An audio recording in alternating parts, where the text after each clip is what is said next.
Hi guys, a very warm welcome back to Cup of Cozy. Emma and I are so excited for this week's pod episode because we are joined by a very, very, very special guest, aren't we? We are indeed, and I am super excited today. We have got Sarah Allen from the Mindful Parent Club with us. And for complete transparency, this is not the first time myself and Sarah have met. We have met before, and I found what she does is just so perfect for mums to try and just grasp some information away. And also today, we've all got kids of different ages, so I hope that's going to be quite relatable for a lot of people listening today. Obviously, your little girl now is Yeah, 11 months. 11 Yep. months. I'm still here in the 4 and 2 camp. And Sarah, you have a 10-year-old boy. Sarah.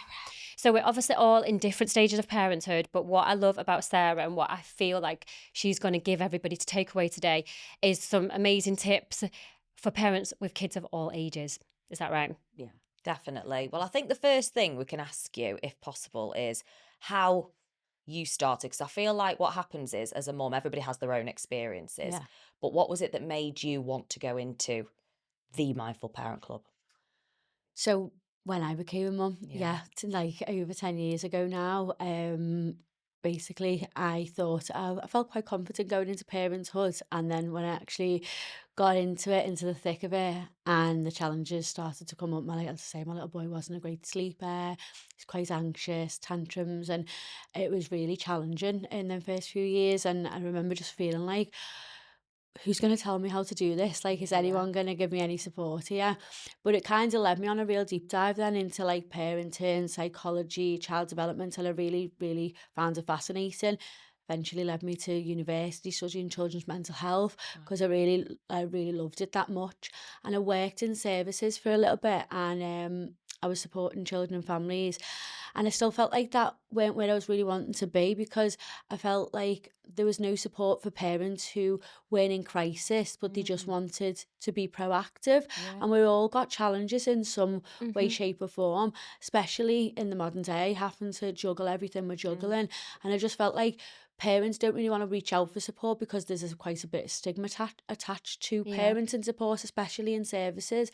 And I felt like there was quite a gap, that there was no real support for parents who wants to be proactive and really just get that support before they I reach think what crisis. you've just said, which I think is something I thought about as well, is that you said that not every parent is in a crisis situation or Mhm. crisis state, but it doesn't mean they don't need support, because every single parent, like I'm sure Yeah. you agree, it needs Yeah. support in some Yeah. capacity. Yeah. And there's no playbook. So you go No. into motherhood and there's absolutely no playbook. And everyone's situation is different. But it's how you as a mum try and find that balance. And it sounds like a quite a funny way to say it, but I've always wondered, like, am I parenting properly? I know. Nobody's telling me, nobody's guiding me. And there's loads of times I go away and think, I didn't do that right today. I really messed up. But you still don't know. And it's how you're managing this. Without a doubt. And it is, it's because nobody tells you, so you don't know. You've just got like the close people around you. Like my husband will say, you're doing an amazing job. He doesn't know. He's just saying it to Yeah. be positive and nice. Yeah. But it does make you think, am I actually doing it Yeah. properly? And I think what you just said then about the balance and the juggle, I think that's the main question I wanted to ask you actually. Yeah. Because I feel like every single mum, you know, I think I mentioned before we went live about we're expected to parent as though we don't have a job Yeah. and go to work as though we don't have kids. And that to me is the hardest part, because I feel like Anne-Marie was on This Morning yesterday, and she was talking about how she's got 2 kids, she still hasn't fathomed why she feels so guilty when she's with her children, because she Yeah. wishes she was on stage Yeah. singing and working. But then when she's on stage, she feels so guilty about leaving them. And it's like, she said, I'm still working on what that is. Yeah. And where does that come from, that guilt? Like, is it a hormonal thing? Is it the mental state of the mom? Like, what have you found? I think it can come from many places, especially in maybe early motherhood. Then that Yeah. can be hormonal, and the shift of identity as well, of like you moving from your old identity of not like having children, and then now to being mum and getting your head around that. But also, like you say, the guilt. It's a common thing with mums, no matter the age of the children. They always feel like they're not doing enough, Yeah. or they always feel like guilty for wanting to have their own identity or life. That's not part of being a mum. And I think that really comes from like a cultural thing, that we're told that when we're mums, it's very self-sacrificial. Everything needs to be the children, and the good mums don't do things for themselves, and that's really where it comes from, where we don't look after ourselves, because we're kind of being sold this narrative that it's actually like selfish of us. But it's a really deep rooted cultural thing, that around Wow, the yeah. archetype of the And mum. Yeah. and do you think at the moment it's going to be getting worse? Like, do you think the nation of mums at the moment, it's getting harder, like the juggle? Because I feel like from looking back and just to where we are now, it's harder for mums. Like there's more juggle on us. Mums are so much more, like my mum always did school pickups. My memories, I mean, I'm nearly 40, so I'm like that end. When I think of being at school, everybody's mums picked them up. Like they didn't work. Not everybody, but majority. Now, I don't really know many mums that don't work. Yeah. Everyone's fighting for this career, but then we've got social media and we see people rising and having lives and all this. So is it harder now for mums with a juggle? And is it going to be getting worse? Yeah. Well, I think obviously if there's two-parent working households, it definitely is harder, isn't it? Like we probably years ago there wasn't as many two-parent working households, so that juggle is, you don't, you're expected to still be that like stay-at-home mum, but then as you say, work. And I think especially with you saying all the social media, and we've got all these comparisons that constantly in our faces, like this is the way we should be parenting, and this is what the perfect family looks like. It's so hard because we've got that constant in our faces. And I think it boils down to like we need to kind of cancel out that noise and come back to ourselves, and really stop comparing ourselves for a starter. Because most of what we see is usually just a small And it's snippet funny anyway. you said about this, like the sacrifice. That's sort of a cultural thing. That's where it sort of stems from, that mums are supposed to be stay at home, not really anything about them. It's all about the kids. Yeah. But actually, in my friendship group, and I don't know whether it's just because it's different for everybody, I guess, but for me, I had a pressure to go back to work, not even financially, just by Because feeling everybody else that did. Like, that everybody did, and yeah. feeling that Yeah. other people in our sort of friendship group or family would go, oh, she's just a stay-at-home mum. She doesn't do anything else. She doesn't work. Like it was like that. Like I felt like I was pushed into going back to work, but by nobody said it. It was just in my mind. I felt like actually the pressure wasn't to stay at home. The pressure was actually to go back to work. And I feel like if there's a mum who doesn't work, people say like, why doesn't she work? Oh, the husband must earn loads of money, so you don't have to. It's not like, oh, she actually wants to be a stay-at-home Because it's an mum unpaid by choice. full-time job. When really it's the biggest goddamn job you can ever do. It's Without a like, doubt. It's relentless. Yeah. I agree. And do you think that because mums are so busy in the minds at the moment that like it's affecting in a way how we could be parenting our children at home? So I'll use myself as an example. My mind is so busy all the time at home that I'll be cooking tea and I'll have my laptop open next to all my pans and my plates, and I'm checking my emails. And guilty of doing this sometimes, like when my children come home from school and nursery, I'll put, because it's early, like I've still not clocked off from work for the day. I am lucky to work from home, but I've not clocked off. So I put the TV on, and a little bit of me is like, you just have to watch TV and give me half an hour of peace. But that's annoying them because they're not getting my attention. But then I get snappy because I'm trying to cook and I'm trying to log on emails at the same time, and I'm bubbling over and boiling. And I guess I need to step back and think, how is this affecting my kids? And what do you think? Because there'll be loads of mums, I'm sure, out there listening that do that and are guilty of the things that I've just said. It's not guilty, it's like surviving. How do you think it's affecting, like, for example, my children in that situation? Yeah. Well, what you've just explained there, it sounds like there's a lot going on. So obviously you're not going to have any patience, and you're going to be worn a bit more thin snapping. because your brain's everywhere. You're trying to juggle so many things, and it's hard for you to be present. So obviously that is going to be impacting how you're showing up in those moments. But I think first we've got to be a little bit compassionate for ourselves, that we can't do it perfect all the time. We can't. We all have off days as well, and our children, don't need us to be all singing, all dancing every single day. As long as we repair. being okay with that. We are going to have our off days and we are going to snap. But, if it is a consistent thing, maybe just looking at how your routine is and what we try and overload ourselves with so many things. Where can we like strip back? Where can we simplify our lives? That's so much of the things I go into my coaching first off, because that's what overwhelms us. That's where the daily overwhelm comes from. It's usually not our children as much. It's usually everything else. So then we Absolutely. have less capacity to actually deal with them things. So we just like, we snap at them, Yeah, and maybe it's like if it's worth like if I'm noticing this pattern that's what's happening. Like sometimes I have guilt of turning the telly on to think like, right, okay, this has got to entertain them for half an hour because I've got no capacity. But maybe like I should be saying things like, right, it's a little block of TV, kids, whilst mummy makes tea and I'm just finishing work. After we've had tea and then it's mummy's playtime, like setting like a bit of a mental routine for them so they know. Because sometimes I don't do that and I don't tell them what's coming. And they're probably thinking, I haven't got mummy's attention. And then they're playing up. Because the more busier I am, it seems to be the more like wilder they get. Is that like a Well, I grab for think my they can attention? sense it, Yeah. And I was going Yeah. to ask you this because you said about being overwhelmed. I feel like if I'm in a chilled zone, she's so chilled. And if I'm wound up and stressed out and I've got pressure because we've got to go to this appointment and then we've got to go and visit that person or I've got to visit that person, especially in the early days, which I found was ridiculous. Like as a new mum, the amount of people that I needed to go and visit and I needed to host, like, oh, so and so's coming Yeah. round. I'm like, what? Yeah. Like I'm a new mum, like it's crazy. And that overwhelm, I think the baby, They do. she feels it. So she then becomes more clingy Yeah. as a result of Yeah. me being anxious Yeah. and stressed, which then is like a circle Yeah. because that winds me up even more. Yeah, no, our children do. Like they reflect our nervous system. So Oh my I God. say it's like we borrow them our calm. So if we want our children to calm, it's called like co-regulation. So we need to be that anchor of calm for them. Yeah.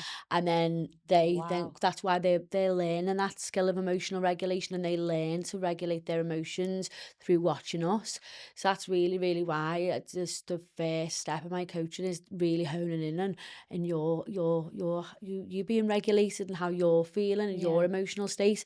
That is actually everything, because we're trying to calm our kids down when we're like Yeah. we're completely And then they get gone, more like Reva gets so clingy if she can sense that I'm stressed and it's like I need to calm down or she's not going to calm down. I think that's a mad. really nice thing to take away though when you Yeah, just said it then is. we borrow them our calm. Yeah. Love that. Said that right. Yeah, That's think so of like an nice anchor in a harbour. You're the anchor, they're going to harbour onto you. Yeah. And that's called co-regulation. So they don't have the emotional regulation skills yet, so they need us to help them calm. But how can we help them calm if we're not calm? Yeah. Yeah. Oh, yeah. And there's going to be so many mums like listening to this that are probably in the whole thick of this juggle that I just tried to touch on before. Everyone's juggle's different, but I know that mindfulness is such a big thing at the moment. Like even in areas outside of parenting, there will be mums I know listening, and it probably where I was like a year ago, where I just thought, what is this mindfulness thing everyone's talking about? Like, how on earth are we supposed to incorporate this in our wild, crazy Already busy every days? lives. Yeah. So for the person out there that is thinking, what is this? And this is not me. I think people Yeah. shut themselves off straight away and Yeah. think, I don't do mindfulness. It doesn't work in my life. What would be something that you would tell these mums as a first step, as a way of trying to bring mindfulness in when you're not sure if you get it? Okay. So when you say mindfulness and mindful parenting, so if you're talking about mindful parenting, I think there is a lot of confusion around what it is and people don't really understand it and then think that's not for me. And it's a process of just being aware in the moment and being more present, and how we can be more present to witness what's happening and be more responsive to our children. So like going back to being more aware of our own emotional state, because many of the times we're not aware, we're on autopilot, we're not actually thinking about what we're doing. We're in our triggered patterns of behaviour. So that process of being more aware is the first step to being like a mindful parent, and then we can respond to our children instead of being that reactive, snappy. So step one, Is awareness. is the awareness. The practice of mindfulness, there's many different ways you can practice that, which is basically coming back, tuning into yourself and being present in the moment.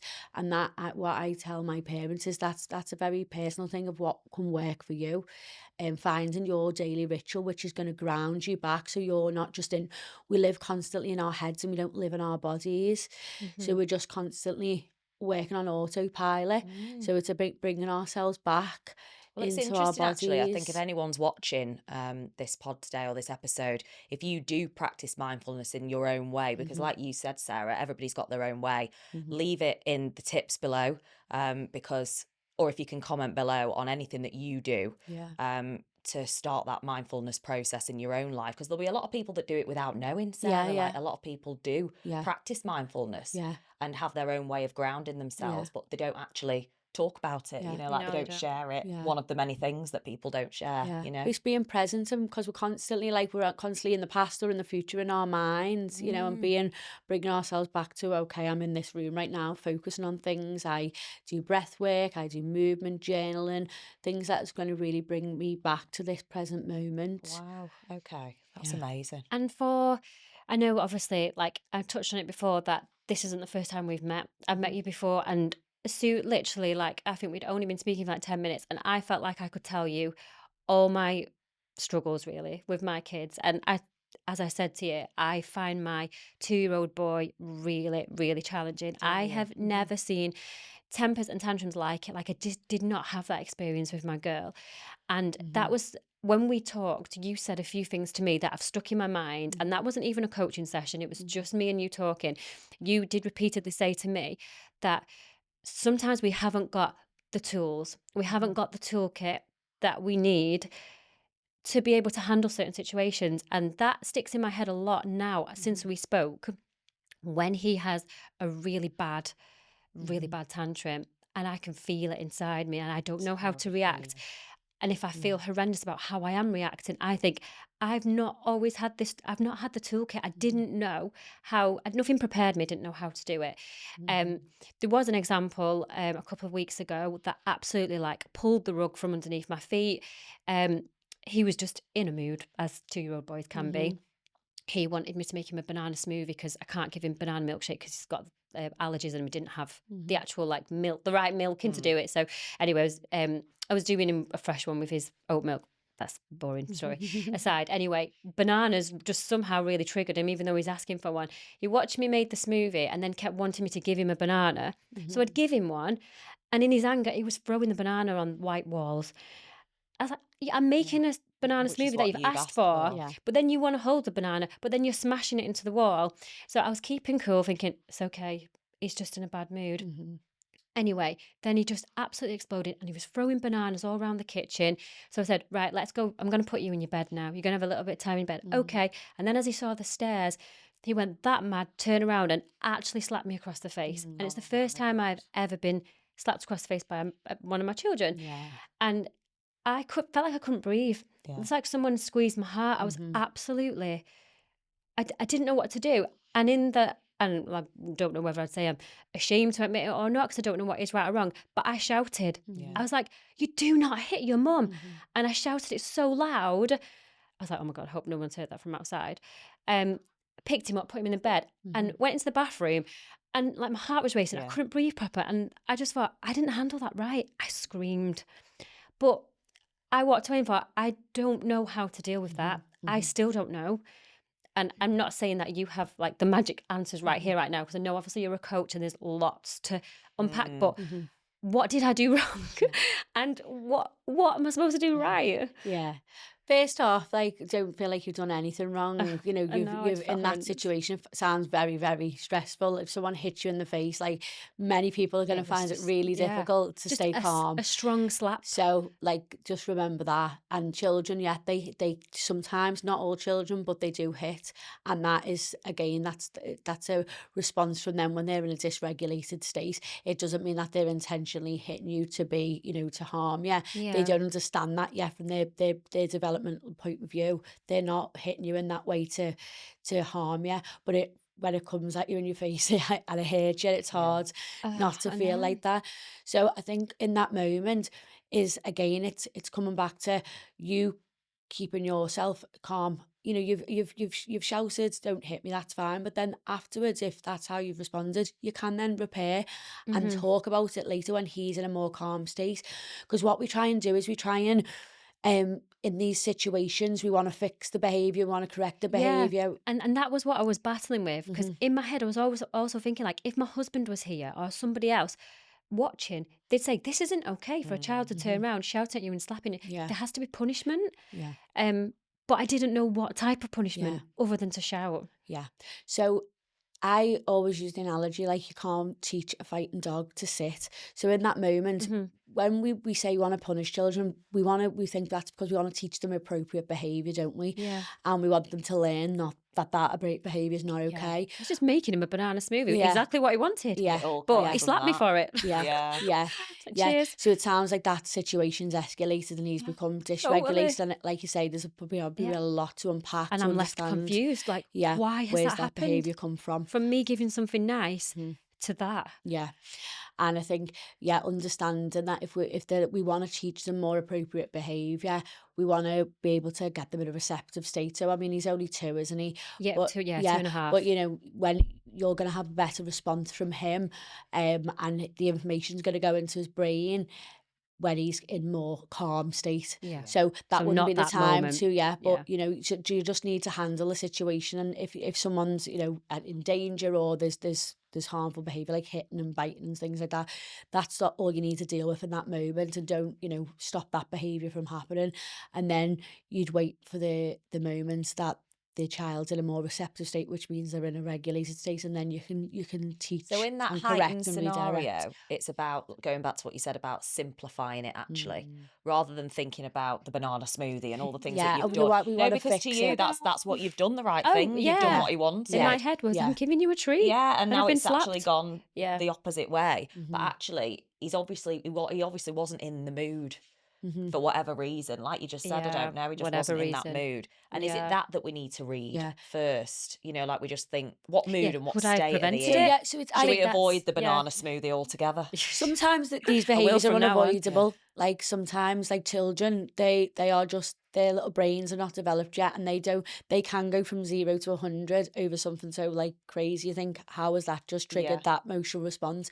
But when you think that they actually haven't developed that, the brains haven't fully developed yet, that emotional part of their brain, they can just go straight into that if they're triggered a little bit. So it's not trying to, like, trying to figure it out, but just sometimes you can't actually, like, you can't stop the behaviours, but recognising them for what they are. And then over time, when you learn, you kind of see patterns, what actually is triggering these more heightened and dysregulated behaviours. I call it like being able to decode the behaviours and getting like a lot more tuned into what's going on with your child Yeah. before, and then it's usually always, so something might have happened in that day, or he might have been tired, or something like that, which we try and, tiredness. I say before, we don't want to firefight in the moment, we try and be a bit more proactive and see if there would have been a way that you could have regulated him before that he got that dysregulated. Yeah. So it's tuning into them in the moment. And do you think that sometimes, like, when I am trying to be quite mindful of how I react to those situations, because I'm not saying he hits me often. That's the first time he's ever slapped, but he does hit within our family when he's stressed. So because I'm so aware of it, sometimes if I feel something's coming on, I take myself out of the room and I'll just stand in the kitchen. Probably make really silly noises like because I could feel like anger coming on. But I'm like, right, I can't go back in there because I don't want to shout and I can feel it coming. So I've started to recognise that step when I can feel myself bubbling and I remove myself now. Is that right? Is removing myself into another room. That is a great step. Like, and what you're saying, that you're recognising those feelings which I in your didn't used body. to until we spoke. What most people don't recognise, and they go straight from, I call it like a thermometer, like we start from green, which is calm, and then red is where you've flipped your lid, you've lost your SHIT.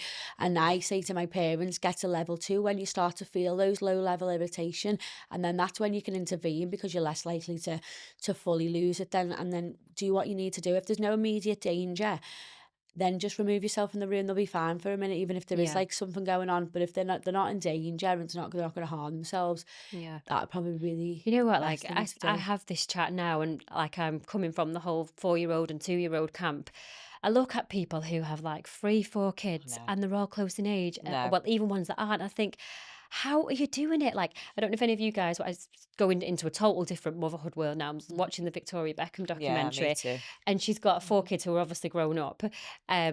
And she is like, she's boss woman, isn't she? Like that career. I know, but and it does make you David, look and go, oh my God, like like, I'm so stressed with one. I know, How on how earth does like she do it with 4 4 kids? I know. kids? It's just one of them where you're like, oh my God. But Yeah. again, But that again, it's a goes back to comparison. It's Yeah, ridiculous. Yeah. Like, it's so bad. Every child's different, every parent's different, every circumstance is different. You just never want to compare yourself. Because like we've got 100%. no idea what help she's got, Yeah. what support she's got, emotional support as well as Mhm. actual support. Her lifestyle's different. Yeah. She's got no doubt so much money, Yeah. which gives you so many more options, doesn't it? Yeah. So it's the comparison again, isn't it? Yeah, it is. Yeah, so it's like with the whole thing with me and the parenting and mindful thing, I feel like it is very much a situation I'm living in at the moment of trying to figure out how I navigate all these crazy tantrums and the techniques that I'm doing that might not be right. One thing that I hear a lot of is the naughty step. It's something that my friends and family talk about that they do a Yeah. lot. I don't know what your thoughts are on that. Yeah, I don't advocate for the naughty step. Okay. That's it depends how it's used, but most like people use it in a way that we send the child off to the naughty step to think about the behaviour, and then we can come back when they've thought about what they've done. But when we're looking at it from that, like a child, if they're in this heightened distress state, they can't think. They haven't got the brain capacity yet to actually think, okay, what have I just done then? And weigh up, okay, was that really appropriate behaviour? That's not what's Yeah. happening. What's Yeah. going on in their minds is they're thinking, okay, I'm bad, I've done I'm something no wrong. good. Yeah. And they're not, we want to teach them a lesson, but that's not how actually they're going to learn. If it's some parents do it too, the child likes to have their own space because that's what helps them calm down. I talk about having a calming sensory tool.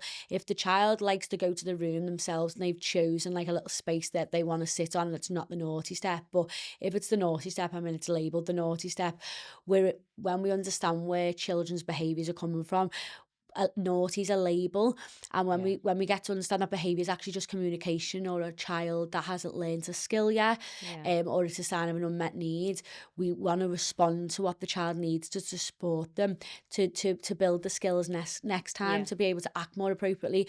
By removing them and putting them on a naughty step, that's not going to teach them the skills. Yeah. It might teach them fear and not to do the behaviour again because they're fearful, and they obviously want to stay close to But their is that caregiver. good? No, For your child to not fear long you? term. Not long term. No, definitely no. It's not good ever. No, it's not. That's No? not a good way. We all have the same. We have the right intentions. We want our children to learn appropriate behaviours. But we don't realise this is not actually the best way to do it when we understand. Well, on this note as well, which I know is slightly different, but it's kind of like the stage we're in. We spoke earlier about lack of sleep. Surprise, surprise. Oh, you were in the you're in Reva's just not sleeping full- well at all at the moment. It's just up and down. Could be various things, as you know, babies have got a million things going on. One thing that keeps popping up on social media for me that people have done is sleep train their child. Now, I cannot even cope with the idea of leaving her to cry herself to sleep. Like I could cry now thinking about leaving her to sleep, so my eyes watering. Do you advocate for the Ferber method, as they call it? So I actually done sleep training with my little boy. Did you? Well, I look back now and I because what I know now, I would never do it really? again. Oh, Yeah. really? I That's feel like it gives me interesting. trauma. The idea of it makes me upset. But That's the way interesting. there's different approaches now, I think, and I can't, because I don't know all the full approaches where they say it's not is this cry it out method. Yeah. So I don't want to like sit here and say it's all wrong, because I No. feel like there are a few different sleep training approaches that might be more responsive to the child. But the one that I used, we left the child for like about a minute or something like that, but he was still crying. And looking back now, I was under a lot of stress. Yeah. And I didn't know what I know now. So that's what made me do that. And I look back now with guilt. But did it work? It did work. Yeah. It did work. But again, they say it's because the child learns that the cries don't, you don't come for the Right. child. You're not so, going to come to get but them. this Yeah. just shows like me knowing what I know now. I was still someone who done that. And that just, again, that's when we're not informed or aware of what our child Yeah, needs. yeah, which Like, a it's lot of not, us just we're all aren't. well intended, Yeah. but when we don't understand exactly, Yeah. yeah. So it is something that I done when my child, he wasn't a great sleeper at all. So, But you're at the end of your tether, aren't you? And you're thinking, literally, I can't cope anymore with this lack of sleep. Let's do something. But then the trauma that's left is horrendous, isn't it? So with that in mind, not just about, sleep or not just about tantrums, to start to become a mindful parent to somebody, like you said right at the beginning, Emma, just not sure how to start, but Yeah, I love the the idea of it. ones. What would you Yeah. say was the tip or the top yeah, tips, maybe the starter pack, Yeah, if you a will? takeaways for the Starter pack. mums Yeah. listening now Yeah. who don't know where to start at all in being a mindful parent. Yeah. So I'd say the first step of mindful parenting is making sure that you're in a good emotional state and looking after yourself, because you can't pour from an empty cup. So You've mum got to, first. you really, it's like putting your Happy mum, oxygen happy mask on baby. first. You've heard that analogy, Yeah, haven't you? yeah, It's so true. And like making sure that, you do take care of yourself. The self-care, it's not a luxury, it's essential. It's investing. It's like charging your battery. Your nervous system is a battery and you need to charge that. So having a daily ritual where you have something that is going to fill your cup. Not people think self-care is really like this, it's got to be some expensive luxurious trip yeah. or really, like time consuming. I say be very simplistic with your ritual. Like, I get out of bed in the morning, I get on my carpet on the floor and I do my 10 minutes with breath work, and I do Kundalini yoga, which is like a form of movement. And that is what my daily ritual is. And that really grounds me for the day and sets me up, because otherwise I do feel very chaotic in my mind and my whole day. So having that real ritual for yourself. So making sure you're the first step. That's the first step I take my parents through in the coaching. The first phase is the Empowered Parent Foundations and you being Yeah, able to and regulate yeah, and yourself. identify what that is for you because Yeah. it'll look different to Yeah, everybody. everything comes from that. All the next steps come from that. I'd say it's like the 80-20 rule. 80% of mindful parenting is how you're showing up, how grounded, how present you are. The 20%, all the different strategies and knowing what to do in the moment, is Well, comes Sarah, I don't after. know about you, but I feel more self-regulated just by speaking to you, to be honest, on this Oh, pod. It's been an absolute pleasure to have your yes, company. Thank you so much. I mean, I could talk to you all I day. know. You already know Oh. this. I literally think I could, me and you in a room would just be like, blah, blah, blah, blah, blah, Ah. tantrums, this. And, yeah, I would just, I find it super useful. And I know that everybody listening will, because we're just, like I said before, with all different ages, a 10-year-old, 4 to 11 months. Yeah. There's going to be so many parents out there with kids of different ages, and they just don't know how to juggle the craziness of motherhood and deal with tantrums and tears and slapping in anyone else's situation. Because I know it's not just me. People might not talk about it, but I know it's not just me that's had a slap Yeah, off a Absolutely not. 2-year-old. And No, I've yeah, probably got it still to 100%. come, which is amazing. But thank you so Yes. much, Sarah, Thank for you joining so- us today. Thank you so much. And any of you watching, please leave your comments below. Any experiences you've had, tantrums, hitting, the lot. Yes. Leave it in the comments below. And of course, follow at Mindful Parent Club on social media as well. Thank you so much. And we'll see you on the next episode. Thank you. See you later.